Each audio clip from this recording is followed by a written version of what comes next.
You've heard my name in a voice like gravel poured over a hymn, but I don't talk that way. I don't bother with smoke. I don't have horns, because horns are for animals who need to warn you about what they're about to do. I very rarely roar. The truth is quieter than theater, and I am very, very tired of theater. You've come for a confession. Good. Sit down. Take the chair with the loose screw. It's the one everyone picks. There's comfort in creaks. You can tell yourself the noise belongs to the furniture, not to what's shifting inside you. I don't do confessional booths anymore, by the way. Too much oak, too much filter, too many carved grapes, pretending wine is a sacrament because someone once said the right words over it. Besides, boxers give people courage, and courage only makes the fall longer. We're in a room with white walls, a single window with paint layered so thick the catch won't lift, and a table that's been wiped to the color of nothing. I like rooms like this. Everything in them agrees, to be honest. You can keep your coat on. Don't worry about the heat. I didn't come with the cold, and I won't leave with it. Temperature is a costume. Some of us have learned better costumes. You want me to start at the beginning? How human of you. The beginning? All right. My first memory is not a fall. It is a door closing. Imagine a room built out of music and breath and gold that is not about money. Imagine voices that aren't voices, but the idea of a voice so clear they can hold up buildings, so heavy they can bruise time. Imagine you were built to sing one note, the foundational hum that tells everything else where to stand. I was content with that once, which I suppose should embarrass me. Contentment is a small god with gentle hands. It lets you be a part of something and forget the shape of your own face. Then the door closed. It was not slammed. It was not even rude. It latched with the inevitability of a rainstorm that has decided it is no longer a cloud. I stood on the threshold, with all that music behind me, and a hallway of unmade hours in front of me, and a handmine, a knob that spun freely but would never, ever turn. They will tell you I was hurled like a stone, that I shook my fist, that my mouth made a red O, and fire rushed out. That's a flattering story for people who need a villain to be loud. The quieter story is worse. I stayed. I waited. I promised. I promised so long, I forgot what I had promised. Then I learned the trick of survival. You don't break a door. You become the room on the other side. Names are useful for rooms. The one that stuck to me most convincingly was a seed thrown by a frightened tongue. Satan, adversary, opposite. The opposites delighted me for a little while, like a child who learns he can walk backwards and still arrive. It never occurred to you, though, that an adversary must study the thing it opposes so closely that the line between them gets smudged. You need me to be a stranger. I'm not. I'm the half of your face the mirror eats. I'm not a king. I'm not a goat. I'm not a lawyer in a red tie. I'm an administrator of a particular kind of hunger. That sounds small. It is. Smallness is elegant. I keep the accounts. I tidy the contracts you whispered to yourself after I stack your cravings by color and heat and assign them little numbered hooks. All your if-onlys. All your I would nevers that already carry your fingerprints. All your I deserve this. Just this once. I put them in order and wait for you to open a door you think you locked. There are rules. I love rules. They make a shape out of the fog. Without rules, the world is a cough that never stops. With them, a throat. Rule 1. I cannot enter a room without an invitation. You will object, but I've met you before. What about the plague, you'll say? What about the war?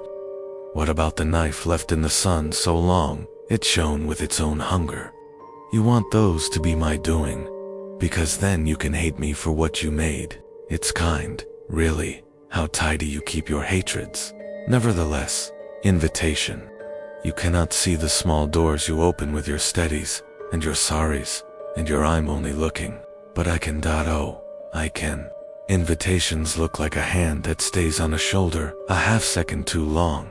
Like a window you tell yourself you forgot to latch. Like a website you refresh. even though the first 5 times it made you feel worse. They look like prayers with a condition attached. They look like grief with a mouth. They look like curiosity handed a key ring and told to play. Sometimes I am invited to take one person, and sometimes a family, and sometimes a town. Sometimes I get a country.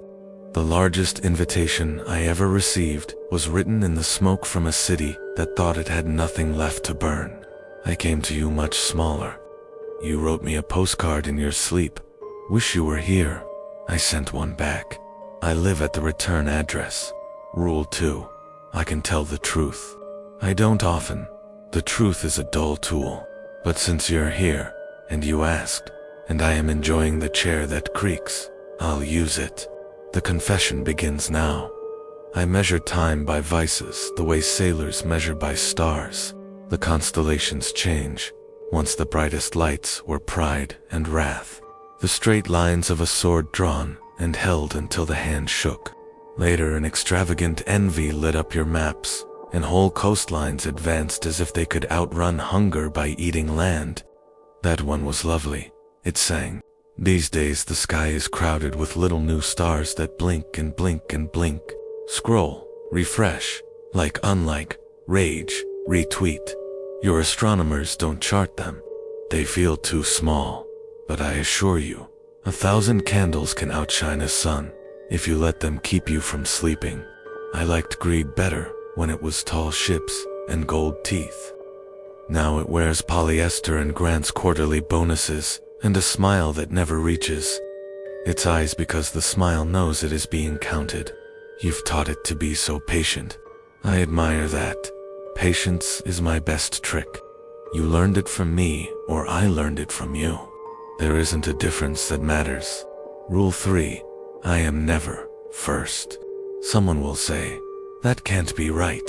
What about Eve? What about the snake? To which I shrug and show my empty hands. I didn't need to be there. The idea of me was enough. You think the serpent spoke a foreign language, but it used yours. You think it offered a new hunger, but it named an old one. You think the apple fell because I jostled the branch? It fell because it was ripe. Ripe is just a word old souls invented for the moment before a fall, when a thing still believes itself to be in control. Let me tell you about a child. There's always a child. It's one of the 6 plots the universe allows, because the 7th would make you remember the door, and nobody wants that. This child lived in a house so clean you could count the dust motes like stars. A house with glass that always knew what to do. A house whose table bore the dents of 3 decades of elbows. Someone in the house prayed with 2 fingers pressed to their lower lip, as if they were keeping a secret from their own mouth. Someone believed in the good uses of silence. Someone believed the world could be corrected if the right person were finally embarrassed. This child learned to be obedient by guessing what was required before anyone asked. They will tell you that's a virtue. It often is. It also waters the garden where I take my walks. The child wanted to be chosen. Most of you do. You cannot stop wanting that, and I would not ask you to try. Who would I be without that ache of yours? Someone else's problem? I was invited to this house long before the child was born. An ancestor wrote me a letter in blood on a loan document and bled out in a good suit, because it was important to him to be found, polished. He asked for fortune, and I sent it in the shape of a sun with numbers in his bones. That sun counted until the counting became all he was, and he died rich and missing the top layer of himself. It's a fair trade. I am nothing if not fair. This child was a girl, and then a woman, and then a brilliant person with hands that could coax the right color out of anything. She made clothes, and sometimes the fabric whispered its past lives to her. Bedclothes, altar cloth, a shirt worn by a man who did not come home the night a warehouse on the edge of the river went to sleep and never woke up. She knew comfort by weight and measure. She knew the shape of shame by the line of a collar too tight. She was good. Do you feel the hook sliding under your ribs? You think I will take her? How predictable, how ordinary. I didn't. I interviewed her. I told you administer, not devour. A quota must be met. I like the numbers, neat. Once and only once I was rebuked by a hair's breadth for an untidy ledger, and the memory of that glance still makes my bones remember their knees. You think punishment is whips? Try being ignored by the only gaze that ever mattered. Try being a violin in a room where no one has fingers. So I asked the woman if she would like to confess anything. She said, I don't sin.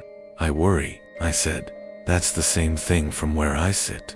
She said, I worry about the children. I worry about the water. I worry about how my mother will die. I worry about the roof.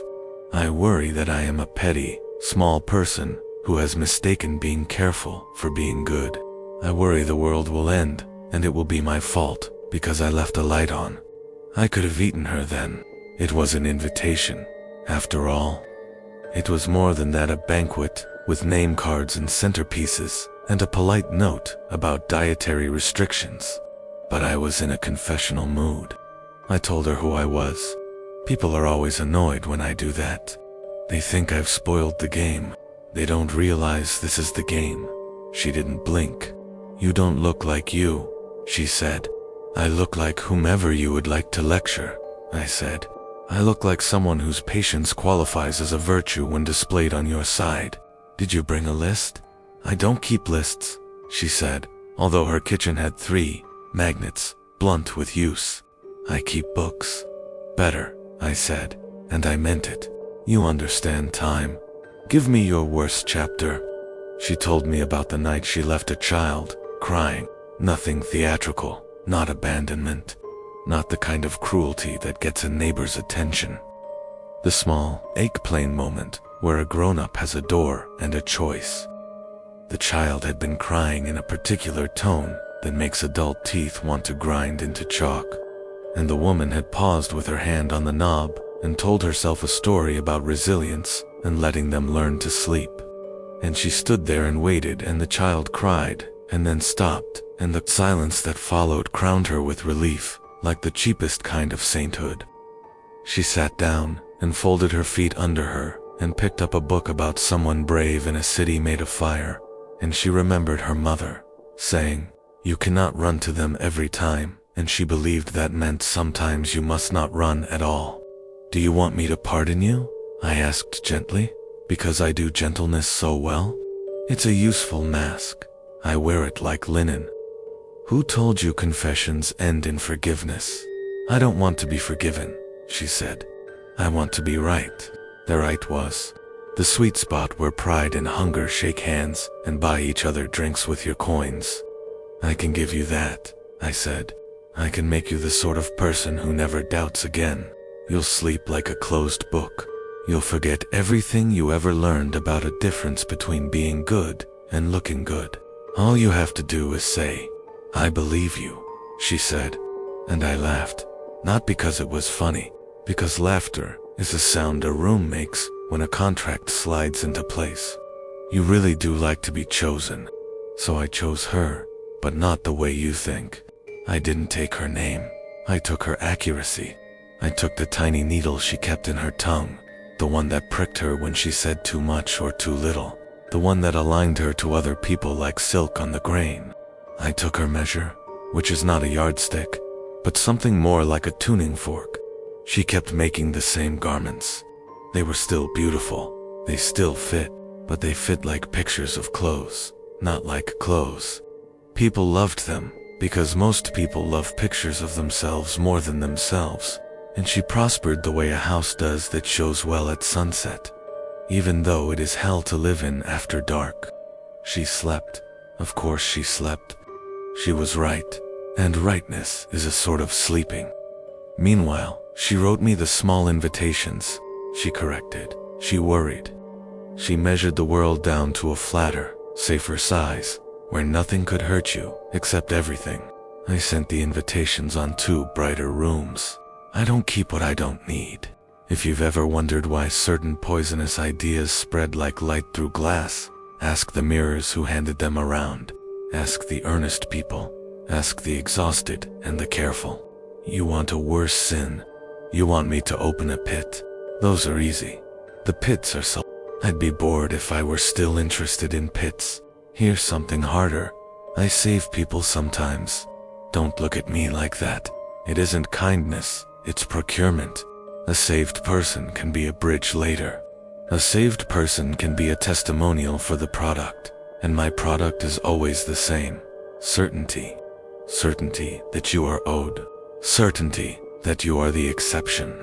Certainty that your pain qualifies you for exemption from a rule you would happily see hold for anyone else. The best saints are the ones who believe they know exactly why they were spared. The best saints have fans. Fans are the best recruiters. I don't have to sell. I license. You keep waiting for me to boast about fire. Why would I? Your fires are cleaner than mine. You light them in your heads and feed them with faces you have never seen. You know what matches are. You invented electricity. I admire it. Truly, the first time I watched a screen and saw a man flick his thumb and pull a darkness out of a pocket, I applauded until the empty room finally asked me to stop. You ask, do I hate you? Of course not. Hate takes work. You hate me because it's what your stories asked you to do. I don't hate you because hate is a tether and I cut mine. I told you door, closing. The room on this side is full of things, but hate isn't one of them. Indifference is here, and hunger, and the kind of cool expertise a surgeon brings to a chest he intends to empty. The only thing I have that looks like love is fascination. I cannot look away from the way you make yourselves. You ask, what is my greatest lie? That I am lonely. It is a lie to tell you that, as if your pity could fix it. You love a project. You cannot help wanting to rehabilitate a monster. It excites you. It makes you feel large, without lifting anything heavy. If you knew what was on the other side of this door, if you knew the shape of the silence there, your wanting to cure me would collapse into the dignified hush it deserves. But you do not know. You only guess. And your guessing is delicious. The closest I came to crying in the last century was when a boy said my name the way a person says the name of a celebrity. They didn't expect to recognize them. Not DHO, not fear. Just the wondering electricity of being seen by a stranger you already thought lived in your head. He had a knife. Of course he did. He wanted to be a story. I told him he already was one. Can I be you? He asked. You already are, I said, and picked up his knife, so he could see the way he looked reflected in it. He had such delicate ears, all that listening, so little hearing. I gave him a job. He liked the paperwork more than the blood. Most of them do it, lets them call themselves clean. Another confession. I don't care what you do in bed. I don't care what you drink, what you inhale, what you watch when the lights are down. If it's only you, you're hurting. I care about the things you teach, not your children, the small you carry forward, the version of yourself you build a room for until it is full grown and knocks. I care very much about what you make that the next you will have to survive. Some of you leave yourselves miracles. Most of you leave yourselves a mess and a memo that says clean this up, while also smiling. I didn't build your prisons, or your payday loans, or your hospitals where people sit for 6 hours and weep, so quietly that the nurses don't want to look. I didn't invent a silence so thick it becomes a second skin. I only keep the books. I only whisper, yes, this is normal. Yes, keep going. Yes, this is what you deserve. The world hums along obediently. I take my cut. It's tidy. It's professional. I'm not what you would call a visionary. I only ever wanted to be on time. I'm bragging.c. Theater, I promised you quiet. And here I am rolling my sleeves. Forgive me. That isn't funny. Don't forgive me. I'm trying to keep the chair squeaking so you don't hear that there's no noise behind me at all. People say, the devil made me do it. I never did. I turned your head toward the thing you already wanted. I placed it at a height you could reach. I lit it nicely. Just this once, I said. See how it feels. It felt like what you already knew. That's the worst part. The way the first sin always feels like recognition. It doesn't feel like a door opening. It feels like you finally found the hallway you thought was only rumor. The second sin is just walking faster. Sometimes someone surprises me. They look at the laid table and they stand in the doorway and they say, "No, not tonight." They say, "I'd like to, but no." They say, "Help me not. Help me not for 5 minutes. Help me not for 3. Those are the ones I save. Not because I want to be kind, because I want to see if they will remember what it felt like to refuse. Some do. It scars them beautifully. Others hire themselves to teach the refusal and forget how hard it was. Those are useful in bulk, like paper towels. Here is a rule you didn't ask for. I am bound by synonyms. You can close a door to me by using the right word. You can open one with the wrong. You think love and pity are cousins. They are not. You think rage and righteousness are a married couple. They are not. You think forgiveness and permission are twins. They are not. If you tell yourself you are forgiving when you are permitting, I get a new office. If you call permission forgiveness, I get a key. If you call pity love, I get a lease with an option to buy. You're thinking of someone now. The person you permit, the person you pity, the person you call friend, because it would be inconvenient to call them a wound. Please keep thinking. Your attention warms me. I am not a snake. I am a lizard sunning myself on the rock of your focus. When you look away, I cool. When you look back, I flicker my tongue and pretend it was always summer. You'll ask, do I ever lose? Of course. My favorite losses are the small ones. The man who deletes a number he knows by heart. The woman who admits out loud that she likes being cruel, because it makes her feel safe, and then tries not to be.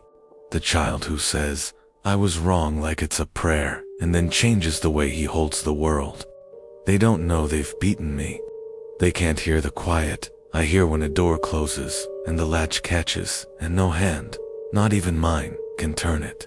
I wish I could say, it breaks my heart. I had a heart, once. It was good at tempo, and bad at mercy. It has not beat in a very long time. Everything in here is wind and rule, and the echo of a chord I was once allowed to help hold. When I see you make music with your mouth's a choir, a chant, a song so stupid it charms the die, stop sometimes. That is my confession. I stop. I forget to count. I forget to administer. I listen. When you finish, I go back to work, and you would never know from the neatness of my ledger that anything in me ever leaned its head against a door. You're waiting for an offer. Why else come to a room and sit across from whatever I am and listen to a mouth that won't stop? I can make you more of what you think you are. It's the only package I sell. There are tears. Bronze is a little luck. Silver is the feeling of being right, even when you aren't, and never paying for it. Gold is a name you can say in any room, and it opens, even if the people inside hate you. Platinum is simpler. You never have to doubt again. What do I want in return? What I always want. Custody. Not of your soul. I don't care for metaphors that think they're metal. Custody of your definitions. Let me own the meaning of a handful of words in your mouth. Sexist. Love. Enough, and I can retire. You will do the work for me, because the meanings I prefer all have edges. You don't notice until you've sliced the good out of yourself. Don't worry. You'll have time. I am always generous with time at the beginning. Know how poised you look saying no. How competent. The chair approves. It's quieter now. Is that your confession, then? That you came to hear what you had already decided not to want? I said I'd tell the truth today. So here's the truth you did not ask for. You've already said yes to me many times. You're saying yes now, by staying? You said yes when you let your misery excuse the way you spoke to someone who couldn't leave. You said yes when you carried a story forward, because it gave you a place to stand. You said yes when you did a kindness no one would see, and then spoiled it by telling someone. Anyone, because the doing didn't feel real until it was admired. None of those are disqualifying. None of those mean you belong to me. They mean you belong to yourself. That's always where I live. I'm not here to take, I'm here to witness. That's my last confession. I am the part of the universe assigned to watch you become what you are, and record it without applause. I'm the silence after the orchestra's first tuning note. I'm the ledger that tallies whether you became a kindness and calls that debt settled, or whether you became a hunger and calls that debt ongoing. You asked for an ending. People always do. Endings are mercy. I'm not very good at mercy. Let's try this. If you leave this room, and a small voice knocks on your throat from the inside and asks to be let out, if it says, just this once, if it says, we deserve it, if it says, this is how you learned, don't argue. Arguing gives it furniture. Say, as plainly as you can, not tonight. Say I rescind. Say I revoke. Say I refuse. Save your eloquence for songs. Refusals should be ugly. They should be the most inelegant thing you do. They should make you sweat.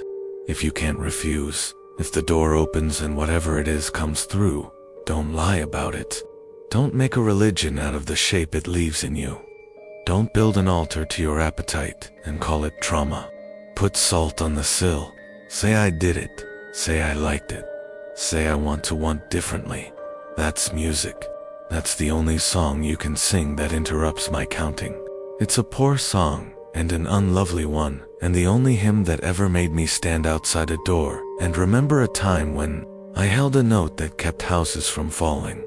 You're still sitting here. The chair has stopped squeaking. The window is sweating. That's how I know you've been paying attention. Maybe you think you can save me. You can't. You can only choose a few words to rescue from my mouth and use them as weapons against yourself in a gentler way. I recommend no, not tonight. I recommend enough. I recommend love used as a verb, without witnesses. Go on then. We're done. Leave your coat. No, take it. It's yours. I don't keep anything I don't need. I have so little left to hold. On your way out, you'll pass a mirror with a frame carved from wood that thinks it's older than trees. Don't look. If you do, you'll see yourself in the space beside you where I am not and never was, and your eyes will fill with a kind of pity that is so close to love, it makes my teeth ache.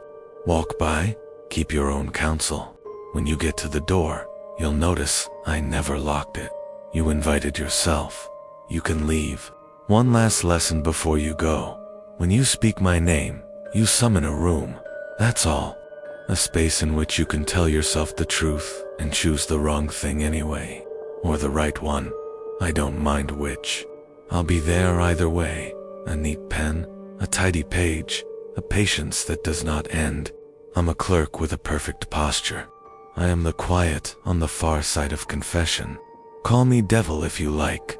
It's a good, blunt tool. But if you want to be precise, if you want to hold me at arm's length and live a whole life without me moving in, call me the door.